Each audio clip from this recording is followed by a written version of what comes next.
Hi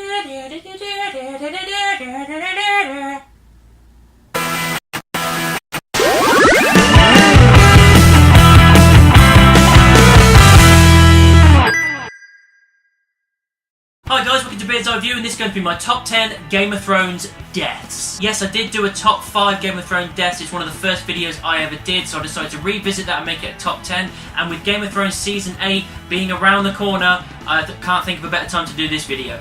Of course, before we go into it, spoilers ahead. I mean, clearly it's going to be spoilers. I'm talking about people that have died in the TV series. Number 10. In at number 10 is Littlefinger. Great death. I mean, I was looking forward to him finally getting his comeuppance, and just to get it from Arya Stark with just a across the neck, just a nice, quick, simple way for him to go out, and I'm glad he's dead. Number 9. In at number 9 is Ygritte. I think I'm pronouncing that right. I'm pretty sure. It's Jon Snow's love interest, and she was, they had a back and forth quite a lot. She was going to take him down in the battle, and she was there with the arrow poised and ready to take Jon down. He's just staring at him, just kind of like, if it's going to happen, it's going to happen. And then out of nowhere, just boom! She got an arrow through her chest from that little Ollie kid, and he just nods to Jon, and that's it. That she falls down. Jon sees her out and everything, and it was just a really sad death, and again, very unexpected. Number 8. In at number 8 is Viserys Targaryen.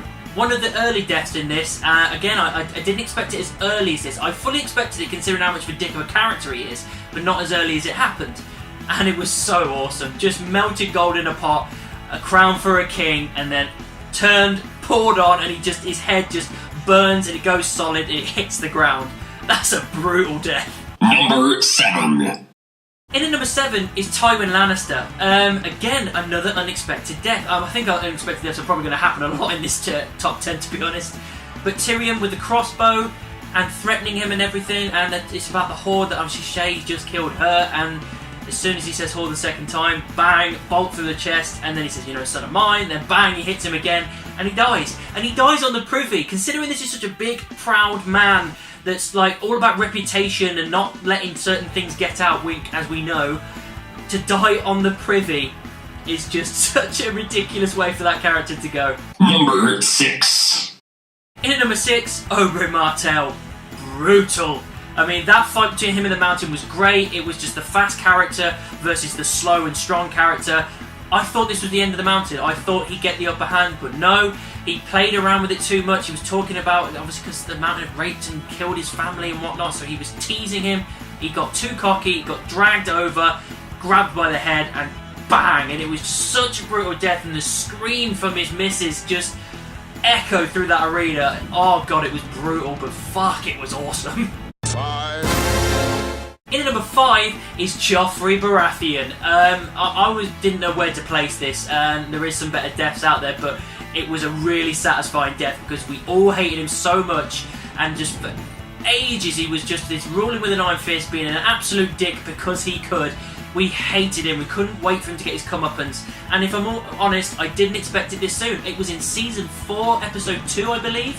I expected it to be right near the end of like the last season of where he was going to get it, but no, he got it here and he got poisoned, and just that's the death I wanted for him. I wanted something slow, methodical, and as painful as possible, as everybody did. We couldn't wait for him to finally get his comeuppance, and he died slowly and painfully in his mother's arms, and it was a shock, but it was executed brilliantly. 4. In number 4 is Hodor. This death was so upsetting. Just him holding the door back from the Whites as Bran gets away, and then just to add insult to injury as his death's happening, you're seeing it through the wagging of Bran that he's the reason that he's called Hodor, because he was called something else. I think it was Willis or something like that. I can't remember.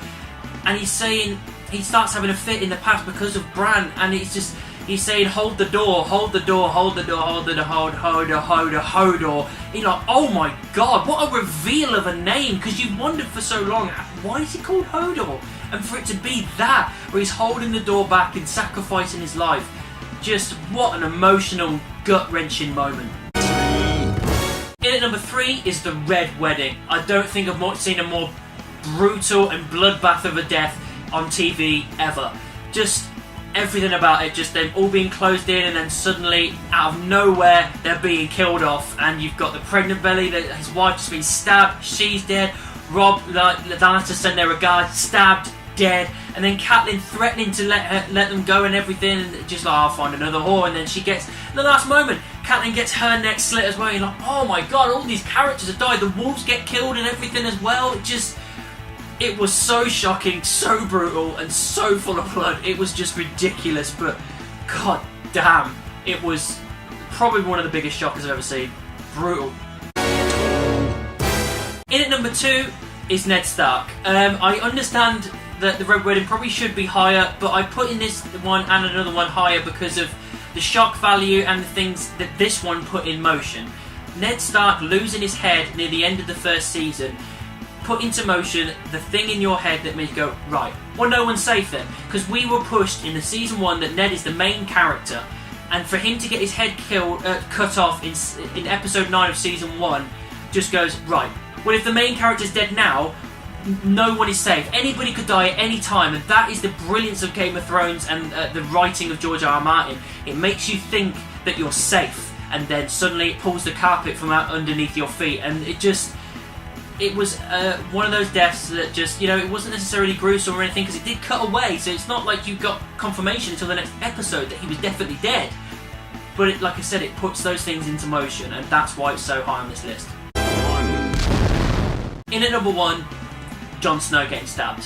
I don't think I'd ever been more shocked and horrified in my entire life. Yes, we know now that he comes back because of the Red Lady, but at the time, you just didn't know, because Jon became that main character after Ned had died, and he lasted for a lot longer time. So you're like, well, okay, he's going to be like kind of the main character, the main point of this. So, and as you start building up like a Song of Ice and Fire, that's probably Dany and Jon. That makes sense. I think they're the main 2 players here. So you think, well, Jon isn't going to die. And for him to be betrayed by the Night's Watch, all stabbed, including Ollie, and then to have him bleeding out, it was the end of the series. That was the last thing you saw in that season. So, and normally when they finish a season, it's on a big open wide shot, an epic moment, something like that, to make you kind of have that little bit of a feel-good kind of thing before going into the next season. But with this, Jon's death, and that's how the season ends. It was heart-wrenching, it was shocking, it was terrible. I just saw so many reaction videos of people crying and being upset. And then Kit Harington being able to lie on TV shows and panels and interviews saying, no, I'm dead, I'm definitely dead, and then having to come back was an excellent way to hide it from everybody. Well done, guys. It was awesome. So those are my top 10 Game of Thrones deaths. What are your favourite deaths in Game of Thrones? Let me know down in the comments or send me an email. You can also find me in the various social media, Facebook, Twitter, Instagram, Tumblr, MeWe and Amino. Just type in Beard's Eye View anyway, and I'm sure you'll find me. Don't forget to like, subscribe and share my videos. And I'll see you soon.